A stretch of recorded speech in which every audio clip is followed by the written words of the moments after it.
देखिए MP board examination start होने में अब बस 20 से 25 दिन बचे हुए हैं एंड ऐसे में एमपी बोर्ड ने यहाँ पर एक बड़ा चेंज कर दिया है जो कि आपको समझना काफ़ी ज़्यादा ज़रूरी है। खासकर जो बच्चे 10th और 12th के बोर्ड एग्जामिनेशन दे रहे हैं उनको तो यह पता होना ही चाहिए, क्योंकि इस चेंज से आपका कहीं ना कहीं नुकसान भी हो रहा है एंड कहीं ना कहीं फ़ायदा भी हो रहा है। वो सब मैं आपको आगे बताता हूँ, क्योंकि एमपी बोर्ड ने इस बार से ये कह दिया है कि अब से आपको 2 बार बोर्ड एग्जामिनेशन देने पड़ेंगे एंड दोनों में से जिसमें आपके ज़्यादा नंबर होंगे उसी के बेस पर आपकी जो मार्कशीट है वो बनाई जाएगी। साथ में जो सप्लीमेंट्री एग्जाम होते थे एमपी बोर्ड के, उनको यहाँ पर एमपी बोर्ड पूरी तरीके से बंद करने की कोशिश कर रहा है। सब कुछ मैं आपको आगे बताता हूँ, वीडियो में एंड तक बने रहिए। नए तो सब्सक्राइब जरूर से कर दीजिएगा, नोटिफिकेशन आइकन ऑन करके रखिएगा।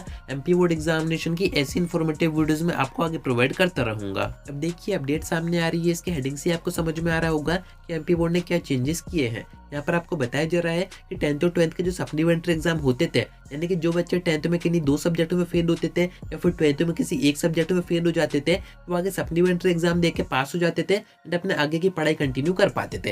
यानी कि उनका जो ईयर है, उनका जो सेशन है वो खराब नहीं होता था, आगे उनकी पढ़ाई कंटिन्यू हो जाती थी। पर अब से एमपी बोर्ड में ये जो सिस्टम है उसको बंद कर दिया गया है। एक मीटिंग हुई थी 27 तारीख को, उसमें ये डिसीजन आ चुका है। आपको इस अपडेट में सारी चीजें बताई जा रही है। मैं आपको थोड़ी सी आसान भाषा में समझाने की कोशिश करता हूँ, क्योंकि ये जो अपडेट है वो काफी ज्यादा कंफ्यूजिंग है। वो जो मीटिंग हुई उसमें ये डिसीजन हुआ कि ये जो सिस्टम है सप्लीमेंट्री एग्जाम का, इसको बंद करके एक नया सिस्टम अपनाया जा रहा है एमपी बोर्ड की तरफ से, जिसमें कि आपको अब से 2 बार बोर्ड एग्जामिनेशन देने होंगे एंड इन दोनों में से आपका जिसमें भी रिजल्ट अच्छा रहेगा, जिसमें भी नंबर आपके ज्यादा रहेंगे, उसी के बेस पर आपके बोर्ड एग्जामिनेशन की मार्कशीट बनाई जाएगी। अब इस अपडेट को सुनने के बाद काफी ज्यादा कंफ्यूजन आपको हो रहा होगा कि हम 2 बार बोर्ड एग्जामिनेशन क्यों दें। एक तो अभी फरवरी के एंड में स्टार्ट हो रहा है वो हम दें, और उसके बाद जो दूसरी बार बोर्ड एग्जामिनेशन होंगे वो होंगे 4 महीने बाद। तो इन दोनों एग्जाम को क्या सभी को देना जरूरी है? क्योंकि साइड में आप देख सकते हैं इसी सेशन में, यानी कि आपके जो बोर्ड एग्जामिनेशन होंगे इसी सेशन में ये जो नियम है उसको एक्टिव किया गया है, यानी कि ये जो सिस्टम है वो अपनाया गया है। यानी कि आगे हो सकता है कि आपको सप्लीमेंट्री एग्जाम देने का ऑप्शन ना दिया जाए,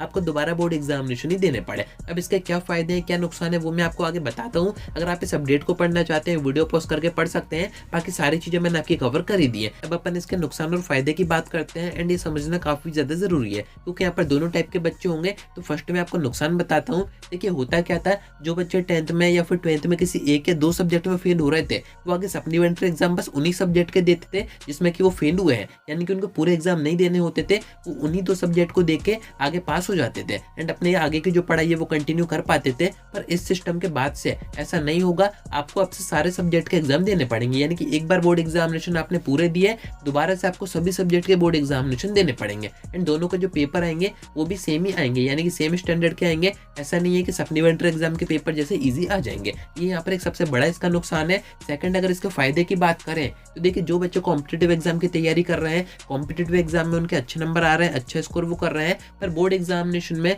मिनिमम क्राइटेरिया अगर वो पूरा नहीं कर पाते हैं 70% 75%, तो वो दोबारा से बोर्ड एग्जामिनेशन देके ये जो क्राइटेरिया है उसको पूरा कर सकते हैं। मार्कशीट मैंने आपको बताई दी है, दोनों में से जिसमें से भी अच्छे नंबर आपके आएंगे, जिसका भी रिजल्ट अच्छा रहेगा, उसके बेस पर ही आपकी जो मार्कशीट है वो बनाई जाएगी। अब यहाँ पर आपके मन में एक कंफ्यूजन आ रहा होगा कि क्या सभी बच्चों को 2 बार बोर्ड एग्जामिनेशन देने जरूरी है या फिर हमारे पास चॉइस होगी। ऐसा कोई नियम तो नहीं है कि जो बच्चा फर्स्ट टाइम बोर्ड एग्जामिनेशन में बैठेगा उसको दोबारा भी बैठना पड़ेगा। तो मैं आपको बताऊं ऐसा कुछ भी नहीं है। यहाँ पर आपके पास चॉइस रहेगी। अगर आप दोबारा बोर्ड एग्जामिनेशन देना चाहते हैं, अपना परसेंटेज या फिर अपना जो रिजल्ट है उसको इंप्रूव करना चाहते हैं, तो आप दोबारा से उस एग्जाम में बैठ सकते हैं, उसका कोई भी चार्ज नहीं रहेगा। बाकी जिन बच्चों के सप्लीमेंट्री आई है तो उनको यहाँ पर अगर दोबारा से बैठना है, जो कि उनकी मजबूरी रहेगी क्योंकि उनको पास होना है, तो उनको यहाँ पर दोबारा से शुरू से बोर्ड एग्जामिनेशन देने पड़ेंगे सभी सब्जेक्ट के। तो ये यहाँ पर थोड़ी समझने की चीजें जो कि मैंने आपको बता दी है। बाकी देखिए अभी सिस्टम पर काम किया जा रहा है, इसको प्रॉपर बनाया जा रहा है एंड हो सकता है कि आपके सेशन में एक्टिव हो जाए। एंड अगर आपके सेशन में ये सिस्टम एक्टिव नहीं होता है तो नेक्स्ट सेशन यानी कि 2025-26 में